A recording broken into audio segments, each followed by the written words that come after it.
Vous avez vu l'incohérence dans le titre? Oui, je sais, Pluton n'est plus une planète. Justice pour Pluton! Justice pour Pluton!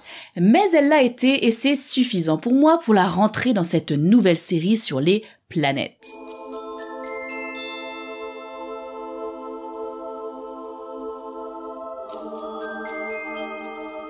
Notre sujet d'aujourd'hui s'appelle Pluton. Son diamètre est de 2372 km et elle se situe à environ 6 milliards de kilomètres du Soleil. Elle possède 5 satellites naturels et sa révolution autour du Soleil prend 248 années terrestres. Sa particularité, la pauvre n'est officiellement plus une planète. Effectivement, Pluton ne fait plus partie de la famille des planètes depuis 2006. Mais je vais y revenir dans quelques instants. Nouvelle série et donc petites explications du contenu. Nous allons parler planètes chaque mercredi au travers d'anecdotes et de photographies amateurs et aussi professionnelles. Comme pour la série sur les objets du ciel, nous étudierons ensemble les différentes planètes du système solaire et nous tenterons de savoir s'il est possible de les photographier. Si oui, comment? Et bien sûr le tout illustré avec pourquoi pas vos images. Restez bien jusqu'au bout de la vidéo, la voix du cosmos a une petite surprise pour vous. Ah oui? Oui, ne fais pas l'innocente. Allez, parlons d'abord de la petite Pluton. Cet objet de la ceinture de Kuiper possède plusieurs particularités vraiment intéressantes. Son orbite par exemple, celle-ci n'est pas sur le même plan que les autres planètes et est fortement inclinée. Mais elle est également elliptique, donc de forme ovale, et se retrouve parfois plus proche du Soleil que ne l'est Neptune. Neptune, dont nous parlerons lors de la prochaine vidéo. Pluton a été découverte en 1930 par l'astronome américain Clyde Tombaugh. Celui-ci recherchait une planète située au-delà de Neptune qui puisse expliquer les perturbations de son orbite ainsi que de celle d'Uranus.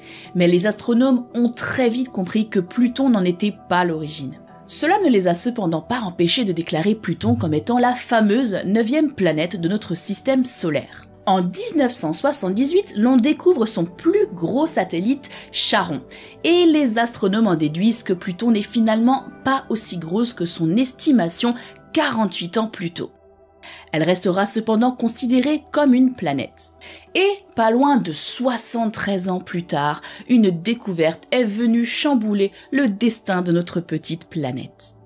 Voici Eris, enfin une vue d'artiste d'Eris. C'est en 2003 qu'une équipe de chercheurs de Caltech découvre cet objet situé au-delà de la ceinture de Kuiper. Sa taille était alors estimée bien plus importante que celle de Pluton. Eris en photographie, c'est plutôt ça. Mais il n'empêche que ça sent le roussi pour Pluton. Les découvertes s'enchaînent avec l'annonce de la découverte d'autres objets comme Sedna, Haumea ou encore Makemake. Cela provoque un réel chamboulement dans la communauté scientifique et en 2006, l'Union astronomique internationale décide de revoir la définition d'une planète. Pour qu'un objet soit défini comme étant une planète, il y aura désormais plusieurs conditions requises. L'objet doit orbiter autour du Soleil, doit avoir une masse suffisante pour que sa gravité l'emporte sur les forces de cohésion du corps solide et le maintienne donc sous une forme presque sphérique. Et enfin, il doit avoir éliminé tout corps susceptible d'être sur son orbite. Et voilà, le destin de Pluton est scellé. Elle subit le même destin que Cérès 156 ans plus tôt. La voilà reléguée dans un statut créé spécialement pour elle, les planètes naines, au même titre que Haumea, Eris et Makemake. Et qu'en est-il de l'observation de Pluton alors? Pluton est passé au plus près du Soleil en 1989 et s'en éloigne depuis.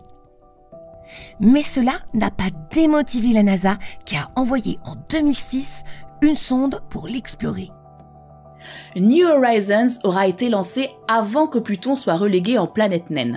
Paradoxalement, c'est la découverte de corps dans les environs de Pluton qui aura motivé l'envoi d'une sonde. Mais c'est aussi ce qui conduira à son retrait officiel des planètes de notre système solaire. Bon, vous me connaissez un peu maintenant et vous savez que j'aime tout ramener à l'astrophoto. J'allais te le demander, Cosmic Girl. Alors, comment on fait pour la prendre en photo, notre planète naine? Photographier Pluton, eh bien, c'est possible, mais c'est un réel challenge et je vais vous expliquer pourquoi. Déjà, on va commencer franco, ne vous attendez pas à ça. Au mieux, attendez-vous à quelque chose comme ça. Cette image a été prise par un Celestron CPC 800 à 2030 mm de focale avec un Canon 600D. Mais je ne la vois pas. Où est-elle? Et oui, c'est normal. Rappelez-vous qu'elle est petite et très loin du soleil. Au mieux, elle apparaîtra donc comme une petite étoile difficilement visible. Regardons à nouveau cette image. Elle est pourtant bien dans le champ. Et voilà pourquoi je vous disais que c'est un réel challenge, car il faudra savoir exactement où elle se trouve à l'aide de logiciels dédiés et être sûr d'arriver à l'attraper du fait de sa faible luminosité. Si vous voulez suivre sa position dans le ciel pour prévoir de la shooter, je vous laisse en description un petit site bien pratique. Vous relevez le challenge? J'attends vos photos sur le Discord de la chaîne. Bon, ma petite voix du cosmos. Oui, ma petite Cosmic Girl, dis-moi tout. Prête à divulguer la surprise? Eh bien, c'est que je suis un peu timide. Je sais que beaucoup d'entre vous adorent la voix du cosmos, mais moi, je l'adore encore plus que vous. Enfin bon, sachez qu'elle n'est pas qu'une voix, mais qu'elle a aussi une âme et une très jolie plume. Après la sortie de mes vidéos les mercredis, vous pourrez donc découvrir les vendredis ces histoires poétiques sur le même sujet que sur ma chaîne, mais sur la sienne, et je vous mets le lien juste ici. Celle sur Pluton est déjà en ligne et je vous en laisse un petit extrait pour terminer cette vidéo. Prenez soin de vous, à la semaine prochaine, et en attendant, n'oubliez pas de garder les yeux là-haut. Je suis là, juste là, dans la ceinture de Kuiper. Discrète, voire invisible.